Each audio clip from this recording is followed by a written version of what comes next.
आईना। मस्ती में कंधे पर कॉलेज बैग लटकाए सुरुचि कान में मोबाइल का ईयरफोन लगाकर एफएम पर गाने सुनती हुई मेट्रो से उतरी। स्वचालित सीढ़ियों से नीचे आकर उसने इधर उधर देखा पर सुकेश कहीं नजर नहीं आया।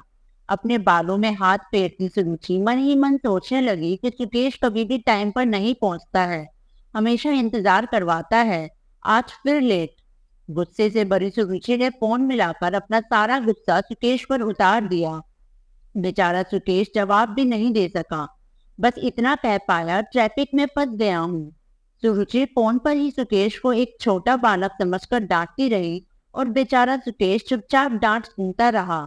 उसकी हिम्मत नहीं हुई कि फोन काट दे। 3-4 मिनट बाद उसकी कार ने सुरुचि के पास आकर हल्का सा हॉर्न बजाया।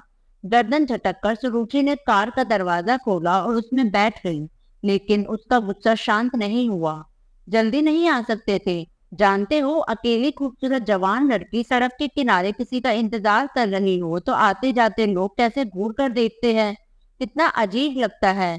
लेकिन तुम्हें क्या, लड़के हो, रास्ते में कहीं अटक गए होगे किसी खूबसूरत कन्या को देखने के लिए। अरे बाबा, शांत होकर मेरी बात सुनो। दिल्ली शहर के ट्रैफिक का हाल तो तुम्हें मालूम है। कहीं भी भीड़ में फंस सकते हैं। ट्रैफिक का बहाना मत बनाओ। मैं भी दिल्ली में रहती हूँ। तुम तो मेट्रो में आ गई, ट्रैफिक का पता ही नहीं चला। लेकिन मैं तो सड़क पर कार चला रहा था। बहाने मत बनाओ। सब जानती हूँ तुम लड़कों को। कहीं कोई लड़की देखी नहीं कि रुक गए घूरने या छेड़ने के लिए। तुम इतना विश्वास के साथ कैसे कह सकती हो? विश्वास तो पूरा है, पर फुर्सत में बताऊंगी कि कैसे मुझे पक्का यकीन है। तो अभी बता दो। फुर्सत में? इस समय तो तुम कार की रफ्तार बढ़ाओ। मैं शुरू से फिल्म देखना चाहती हूँ। देर से पहुंचे तो मजा नहीं आएगा। सिनेमा हॉल के अंधेरे में सुरुचि फिल्म देखने में मस्त थी। तभी उसे लगा कि सुकेश के हाथ उसके बदन पर रेंग रहे हैं। उसने फौरन उसके हाथ को झटक दिया और अंधेरे में घूर कर देखा। फिर बोली, सुकेश, चुपचाप फिल्म देखो। याद है ना मैंने कार में क्या कहा था? एकदम सच कहा था। जीता जागता उदाहरण तुमने खुद ही दे दिया। जब तक मैं ना कहूँ अपनी सीमा में रहो, वरना कराटे का एक हाथ यदि बूढ़े से भी लग गया तो फिर मेरे से ये मत कहना कि बॉयफ्रेंड पर ही प्रैक्टिस। यह सुनकर बेचारा सुकेश अपने सीट पर सिमट गया और सोचने लगा कि किस घड़ी में कराटे चैंपियन लड़की पर दिल दे बैठा। फिल्म समाप्त होने पर सुकेश कुछ अलग अलग सा चलने लगा तो सुरुचि ने उसका हाथ पकड़ा और बोली, इस तरह झटक के कहाँ जा रहे हो? भूख लगी है, रेस्टोरेंट में चलकर खाना खाते हैं। और दोनों पास के रेस्टोरेंट में खाना खाने चले गए। कोने की एक सीट पर बैठे सुकेश व सुरुचि बातें करने व खाने में मस्त थे। तभी शहर के मशहूर व्यापारी सुंदर सैगल ब्यूटी रेस्टोरेंट में अपने कुछ मित्रों के साथ आए और एक मेज पर बैठकर बिजनेस की बातें करने लगे। आज के भागदौड़ के समय में घर के सदस्य भी एक दूसरे के लिए एक पल का समय नहीं निकाल पाते हैं। सुरुचि के पिता सुंदर सैगल भी इसी का एक उदाहरण है। आज बाप बेटी आमने सामने की मेज पर बैठे थे, फिर भी एक दूसरे को नहीं देख सके। लगभग 1 घंटे तक रेस्टोरेंट में बैठे रहने के बाद पहले सुरुचि जाने के लिए उठी। वह सुंदर के टेबल के पास से गुजरी और उसका पर्स टेबल के कोने से अटक गया।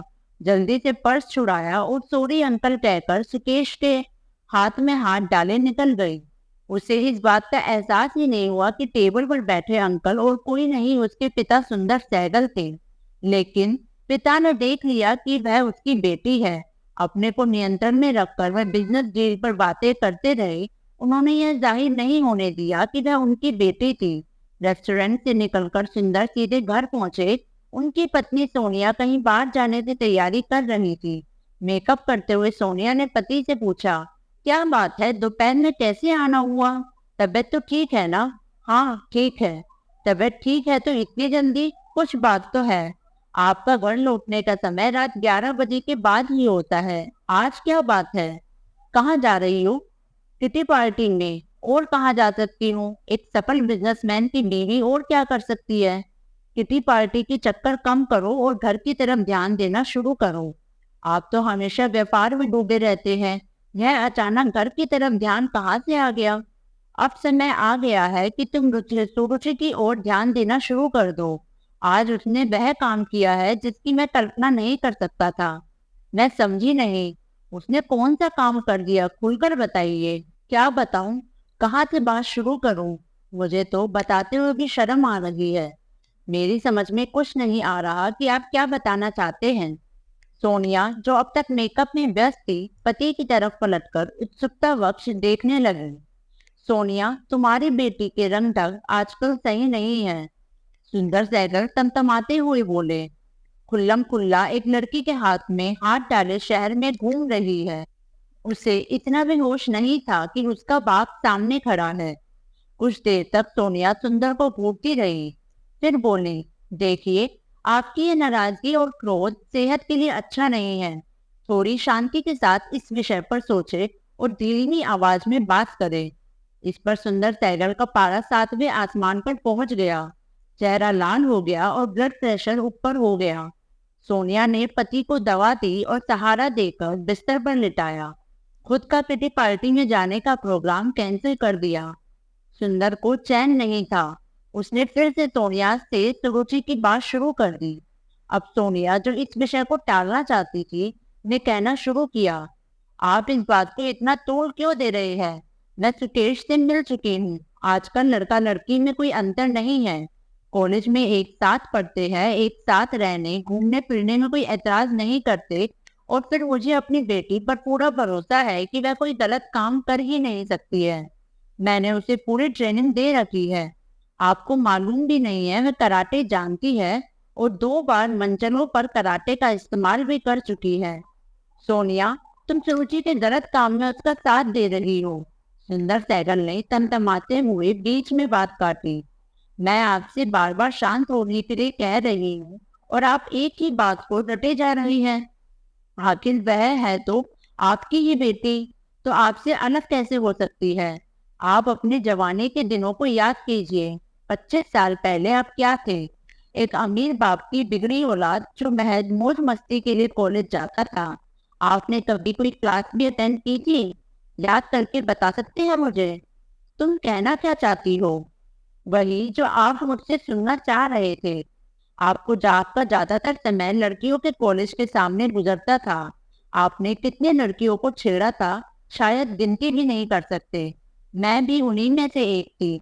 आते जाते लड़कियों को छेड़ना, पपतियां कसना ही आप और आपकी मित्र मंडली का प्रिय काम था।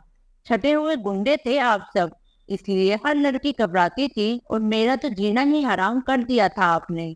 मैं कमजोर थी क्योंकि मेरा बाप गरीब था और कोई भाई आपकी हरकतों को जवाब देने वाला नहीं था, इसलिए आपकी हरकतों को नजरअंदाज करती रही। हद तो तब हो गई थी जब मेरे घर की गली में आपने डेरा जमा लिया था। आते जाते मेरा हाथ पकड़ लेते थे। कितना शर्मिंदा होना पड़ता था मुझे। मेरे माँ बाप पर क्या बीतती थी, आपने कभी सोचा था? मेरा हाथ पकड़कर खींची कर पूरी गुंडों की टोली के साथ हंसते थे। शर्म के मारे जब एक सप्ताह तक मैं घर से नहीं निकली तो आप मेरे घर में घुस गए। कभी सोचने की कोशिश की थी, शायद नहीं की होगी आपने, कि क्या बीती होगी मेरे माँ बाप पर, और आज मुझसे कह रहे हैं कि अपनी बेटी को संभालूं। खून आपका भी है। कुछ तो बाप के गुण बच्चों में जाएंगे, लेकिन मैं खुद सतर्क हूँ क्योंकि मैं खुद भुगत चुकी हूँ कि इन हालात में लड़की और उसके माता पिता पर क्या बीतती है। इतिहास खुद को दोहराता है। आज से 25 साल पहले जब उस दिन सब हदें पार करके आप मेरे घर में घुसे थे कि शरीफ बाप क्या कर लेगा और अपनी मनमानी कर लेंगे, तब मैं अपने कमरे में पढ़ रही थी और कमरे में आकर आपने मेरा हाथ पकड़ लिया था। मैं चिल्ला पड़ी थी। पड़ोस में शकुंतला आंटी ने देख लिया था।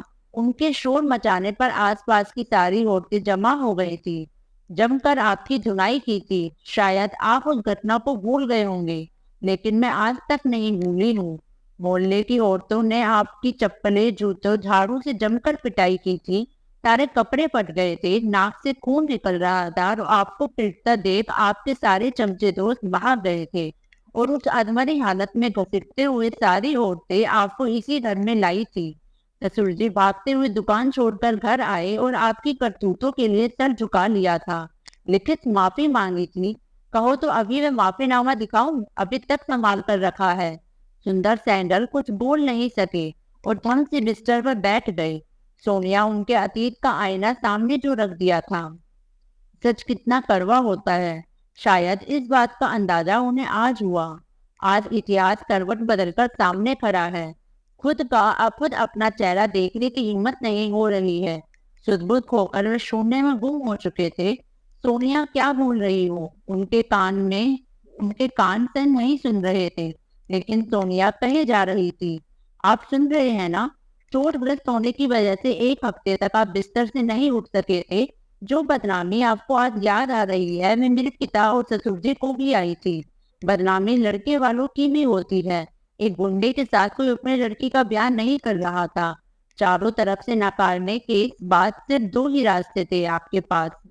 तो किसी गुंडे की बहन से शादी करते या कुंवारे रहकर सारी उम्र गुंडागर्दी करते। जिस बाप की लड़की के पीछे गुंडे लग जाए, वह कहकर भी क्या सब कर सकता था।